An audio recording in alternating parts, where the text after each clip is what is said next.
சிம்பிளாக ஒரு கார சட்னி, பச்சை மிளகா கார சட்னி எப்படி செய்யணும்னு பார்ப்போம். சிம்பிளாக ஒரு பச்சை மிளகா கார சட்னி எப்படி செய்யணும்னு பார்ப்போம். அதுக்கு ஒரு 15 பச்சை மிளகா எடுத்துருக்கேன். 15 பச்சை மிளகா சேர்த்துங்க.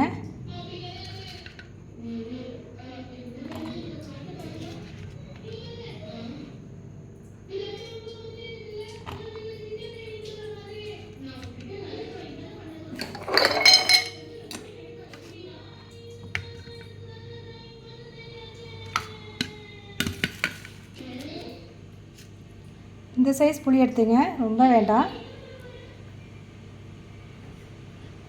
இந்த அளவுக்கு எடுத்துங்க, 2 இன்ச்சு அளவுக்கு எடுத்துங்க போதும்.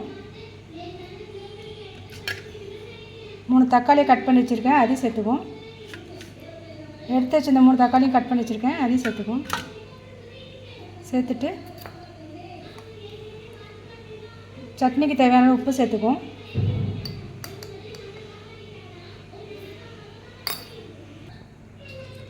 இது நல்லா பேஸ்ட்டாக அரைச்சி எடுத்துருவோம்.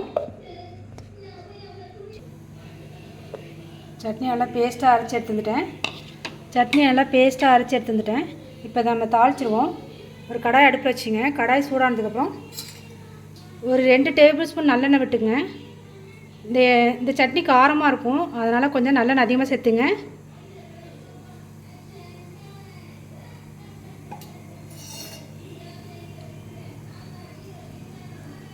ஒரு 3 டேபிள் ஸ்பூன் நல்லெண்ணெய் விட்டுருக்கேன் நான். இந்த சட்னி காரமாக இருக்கிறதுனால, இது பச்சை மிளகா சட்னி காரமாக இருக்கும், அதனால் ஒரு 3 டேபிள் ஸ்பூன் நல்லெண்ணெய் ஊற்றுங்க. 3 டேபிள் ஸ்பூன். இந்த சட்னி, இது பச்சை மிளகா சட்னி, இது காரமாக இருக்கும், அதனால் ஒரு 3 டேபிள் ஸ்பூன் நல்லெண்ணெய் சேர்த்துங்க. 1/2 ஸ்பூன் கடுகு உளுத்தம்பருப்பு சேர்த்துங்க. கடுகு பொரியட்டும்.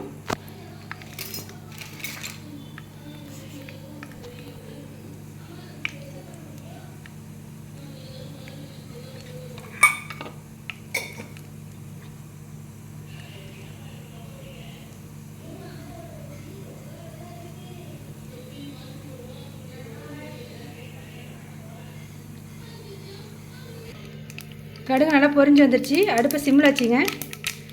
கடுகு நல்லா பொரிஞ்சு வந்துட்டு அடுப்பை சிம்மில் வச்சுங்க.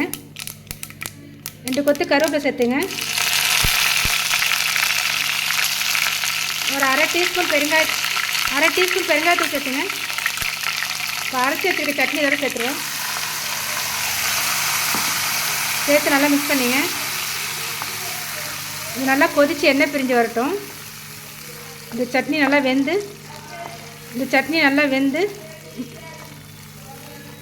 இந்த பேஸ்ட் நல்லா வதங்கி, இந்த தக்காளி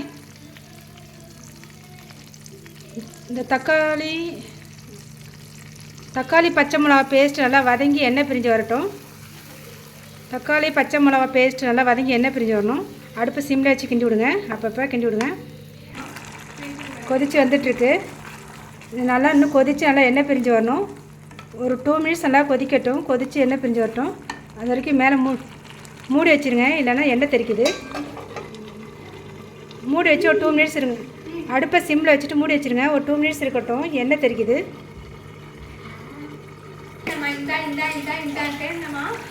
1 நிமிஷம் ஆச்சு, 2 மினிட்ஸ் ஆச்சு. நல்லா வதங்கி எண்ணெய் பிரிஞ்சு வந்துருச்சு. பச்சை மிளகா நல்லா வதங்கிடுச்சு. பச்சை மிளகா நல்லா வெந்து எண்ணெய் பிரிஞ்சு வந்துட்டு,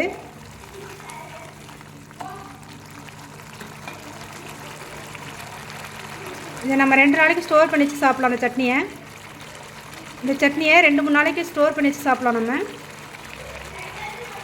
இதில் புளி சேர்த்துருக்கிறதுனால 2 நாளைக்கு இதில் புளி சேர்த்துருக்கிறதுனால ஒரு 2-3 நாளைக்கு நம்ம இதை ஃப்ரிட்ஜில் ஸ்டோர் பண்ணி வச்சு சாப்பிட்லாம். இதில் புளி சேர்த்துருக்கிறதுனால ஒரு 2-3 நாளைக்கு ஃப்ரிட்ஜில் ஸ்டோர் பண்ணி வச்சு சாப்பிட்லாம். அவ்வளோதான். இட்லி தோசைக்கு சூப்பரான காம்பினேஷன் ரெடி ஆகிடுச்சு. நீங்களும் உங்கள் வீட்டில் ட்ரை பண்ணி பாருங்கள். மேலே தேய்க்குது, அவ்வளோ மூடி வச்சுருவோம். நல்லா ரெடி ஆகிடுச்சு. இப்போ அதை நம்ம சர்வ் பண்ண வேண்டியதான். ஸ்டவ்வை ஆஃப் பண்ணிவிடுங்க. இந்த மாதிரி கொதித்து நல்லா எண்ணெய் பிரிஞ்சு வந்துட்டு, இதுக்கு கொஞ்சம் எண்ணெய் சேர்த்து செய்யுங்க, அப்போ தான் நல்லாயிருக்கும். நல்லெண்ணெய் சேர்த்துங்க. இதுக்கு நல்லெண்ணெய் கொஞ்சம் அதிகமாக சேர்த்து செய்யுங்க, இல்லைன்னா ரொம்ப காரமாக இருக்கும்.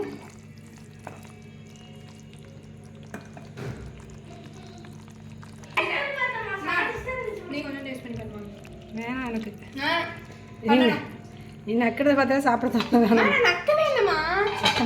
வீடியோ எடுக்கிறேன். சரி சரி நீ சாப்பிடுங்க வேணாம். இருப்பா கொஞ்சம் வேலையாக இருக்கேன். வெயிட் பண்ணுறேன். கொண்டு வாங்க.